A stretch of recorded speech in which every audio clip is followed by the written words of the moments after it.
Okay, so I was able to clean this up pretty good. I had quite a bit of that white epoxy along the edges here, and with paper towels and some acetone inside this little tub here, I was able to clean all that off. And then all those little curly cues that were hanging down, I've taken my rubber gloves off again, but I had acetone inside this. And if you just get acetone on your rubber gloves and then just pat that down, you can get rid of all those curly cues and you can kind of smooth things out. I got a little piece of it right there, and it's still tacky. I don't want to, but, and also with your putty knife. Once you have your putty knife pretty clean, you can put acetone on it, and you can see how I kind of smoothed it down right there. It was real rough, a whole bunch of curly cues there. So I was able to smooth it down with my rubber gloves and acetone and my putty knife in it. So I've made my trial run of putting these pieces that I cut out back in. It looks like they all fit in pretty doggone good. I used a chisel to take part of this knot out because it was a little loose. And there's that piece, which I'll also end up putting back in there with some epoxy or glue, wood epoxy glue. So I'm going to take those pieces out, go mix up my epoxy. Put a lot of epoxy back behind those pieces you see there, and then mash them into place. So this morning I mixed up this PC Woodies Part A and Part B. And then I mixed in some of this deep red Marbler's colorant. Not very much. And then I put some of this Bear's Premium Wood Coating, Transparent Weatherproofing, All-in-One Wood Finish, Cedar Natural Tone. That's the stuff I've been putting on my posts and my beams and everything over the years. And this is a water base. Cleans up with water. So I'm going to put it on pause and go around there where I've been working and show you how it came out. Okay, so I'm down on the ground and you can see up there where I had that void. And I filled in every one of the cracks. Over here in the front, especially on this side over here, I'm going to end up filling those cracks in eventually. But I had a bunch of those same kind of cracks over here. I'm going to pause it and go up on my support. So I had some cracks. I had a crack right there. Right there, right there, right there, right there. That crack went from there all the way over to here. It might have been why this over here ended up rotting out. But I had a crack there, and that piece that I took off, I had a crack there. Okay, so you heard that hollow sound when I tapped on it with my fingers there. And I heard it too. But I went ahead and completed my portion of that video there.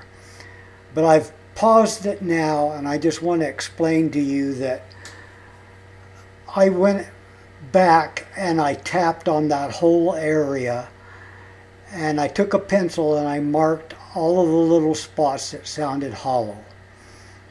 And then I took my plunge blade and I cut in there and I pulled those pieces out. Some of them were hard to pull out, but I screwed a wood screw into there, and then I pulled on the wood screw, and I did get them out. And the reason I did that was a year from now or 2 years from now, I don't want to be going up there checking on this beam and be tapping on it and then hear that hollow sound and think, oh no, I've got wood rot again. So I want it to sound solid. So I pulled those pieces out. I mixed up more epoxy. I made sure that I got that area filled really good, and that I got epoxy on the back side of those pieces. Pushed them in and just made sure that it did end up being nice and solid. The other thing I want to mention at this point is that you see those little cracks, some of them don't have epoxy in them. Well, after I had sanded it, I noticed that because I blew it off with my air compressor. I had my air compressor at about 100 psi, which blows all that sawdust out of those little cracks. And I mixed up some more of that pinkish stuff and I pushed it into all those little cracks. Because my whole goal here was to get rid of that wood rot and fill it in nice and solid with epoxy and pieces of wood, and to waterproof it the best I could with epoxy and that waterproofing stain that I put on it. So my whole goal was to fill in all the cracks with epoxy and then waterproof the whole thing with a waterproofing stain. And you'll see towards the end of this video where I stain it, and it came out pretty good, and you'll hear me tap on it and it is nice and solid. So with that being said, I'm going to resume the video now. I've got excess amount on here that I'm going to have to end up sanding off. And this piece I pushed and pushed on it. I couldn't get it to go in any further. I did a trial run this morning and everything fit pretty good.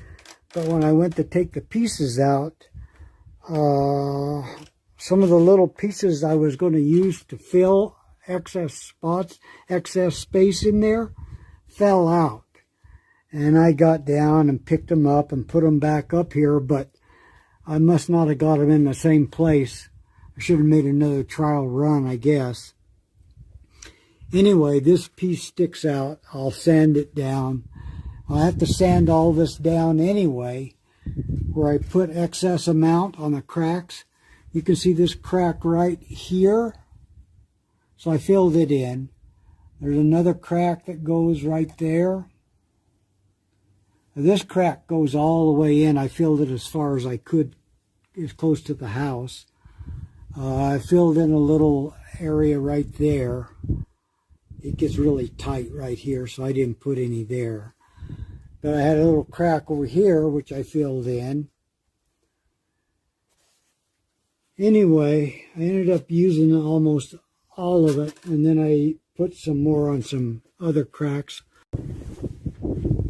Okay, wind's blowing a little bit today, but once I get up there, maybe it won't be so bad. I'm just going to show you how what it looks like after I sanded it pretty good. The last video I had showed a lot of excess epoxy. Let me pause it and I'll go up there on the ladder. Okay, so I'm up here on the ladder, and let's get a little bit closer, I guess. You remember where I had that, I sanded that down pretty good, where the crack went into the stucco. Got that sanded down pretty good. And then there's all my little pieces that I has epoxy behind them, and the pieces were pushed into the epoxy. Back up a little bit, I guess. So, and here's the support on the other end, and the beam's going the other way. That's what it looks like after it's sanded pretty good. So the next step is to brush all that sawdust off of there and then stain it. And then I'll take one last video and that will be it. So I finally got around to staining this, and that's what it looks like from down here on the ground. Let me get up here on the ladder.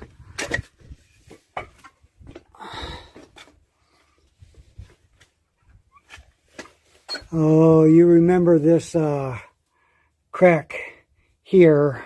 I showed it earlier on my corbel, and then this crack over here which went back into the stucco. So I had filled it with kind of a pinkish colored mixture of epoxy that I made up, and you can see it came out fairly good. I had filled in this area right here around that knot.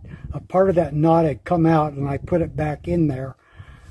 And then there's all my little pieces, and there's that crack, which might have been the source of the whole problem. The knot and that crack might have been the source of the whole problem. This crack up here might have been part of it also. So you can see those other cracks that I filled in there. And all my little pieces. So now it is pretty solid. Remember, it was solid up on top. So not much difference where I filled it all in with epoxy. So I'm pretty happy with it. That was my whole goal, to get rid of the rot and get it back to looking sort of like it looked in the beginning before this problem occurred. So I just want to kind of summarize my video here of wood rot, and there's another couple of videos on YouTube. One of them is what causes wood rot, and it's moisture. If your wood gets moisture, it gets wet, then it's going to eventually rot. And this has been going on for quite a while because, like I said, this house was built 20 years ago, and those cracks, I bought rough cut lumber, and I think these are 6 by 10 beams, and they were already dried in the lumber yard, and they had the cracks in them already. And I didn't know that they were going to cause this problem, but I know now. So I'm glad that we have the internet.